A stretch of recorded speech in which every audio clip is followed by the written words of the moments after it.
Queridos amigos de las olas, estamos súper contentos de nuevamente haber logrado un lindo proyecto social. La comunidad cercana de Marcacosco nos pidió si podríamos iniciar una campaña de donaciones para la compra de gallinas ponedoras. Y es muy bello ver que muchos amigos tan queridos en diferentes partes del mundo nos apoyan con tanta fuerza.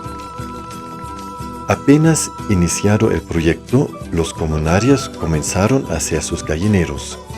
¿Y qué material podría ser más lindo que el adobe para la construcción?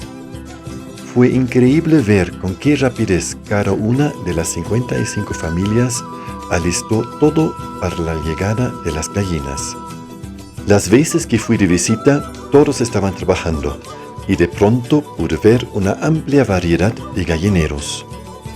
En este momento estamos muy contentos que pudimos lograr la compra de 560 gallinas y de 25 sacos de alimento.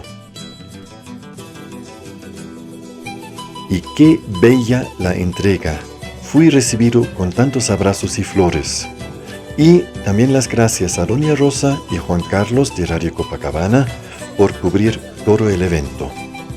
Con una organización increíble, las 560 gallinas llegaron justo a tiempo y hubo todo un programa de discursos en agradecimiento a los donantes. Para poder donar 10 gallinas por familia, optamos por comprarlas todavía en época de crecimiento y esperamos que al cabo de un mes ya comienzan a poner huevos.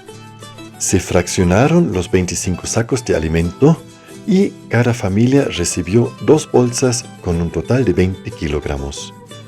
Todos los beneficiados firmaron por las donaciones recibidas. La directiva del pueblo que se formó para la organización del proyecto no podría haber hecho un mejor trabajo. Y una vez más, un abrazo gigante a todos los donantes y nuestra entera gratitud.